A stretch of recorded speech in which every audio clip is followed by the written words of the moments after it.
Now, in the last lesson, we looked at how we can implement a CSS style and apply it to all instances of a particular HTML element on a single page.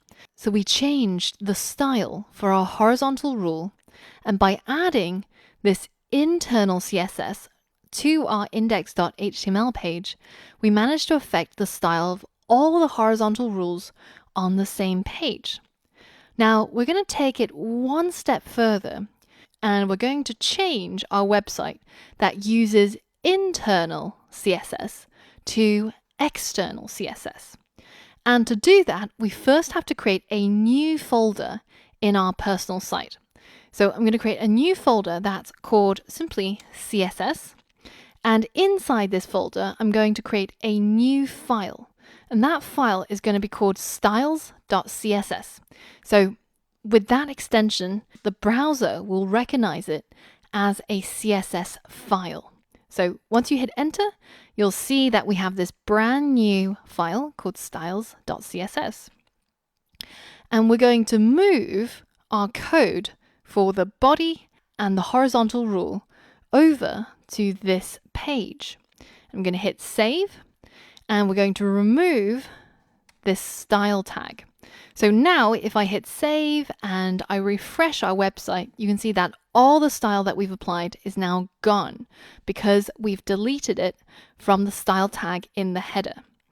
Now, instead, what we're going to do is we're going to create a new link. And if you write link and you hit enter, then it will autofill to say that this link has a relationship of something called the style sheet. So when your browser reads your web page, it'll go from the top to the bottom, and once it hits this line, it'll see that, oh, this is where the style sheet for this web page resides, and I can go over here to fetch it. Now we need to change this href to point towards our styles.css.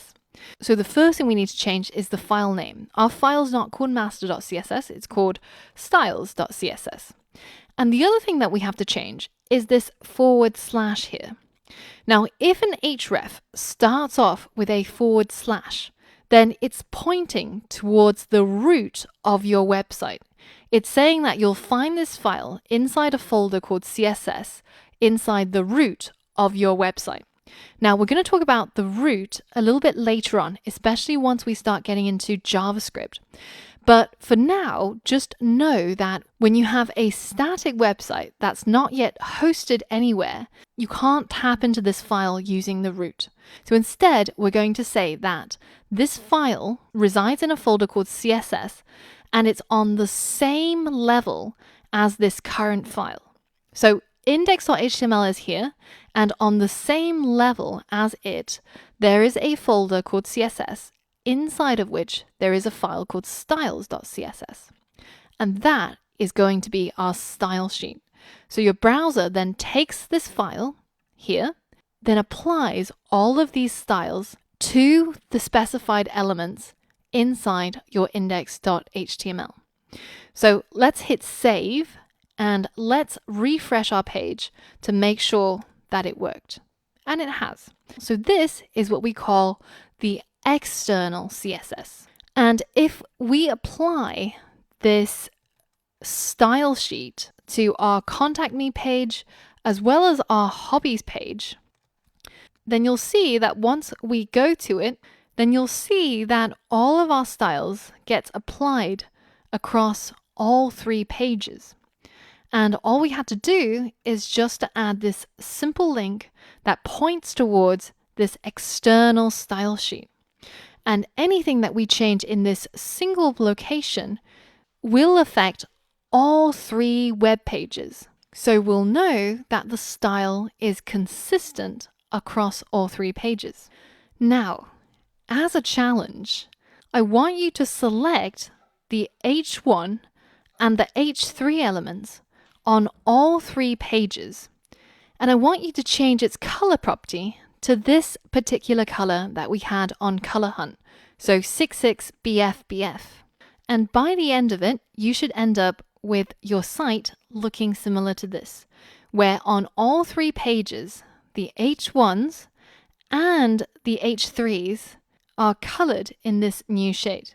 Now remember, if you don't know which CSS property to change, or if the property that you're trying to change isn't working, you can always go to Google and say, change text color CSS. And that will help you figure out which property you need to change. So go ahead, pause the video, and give it a go.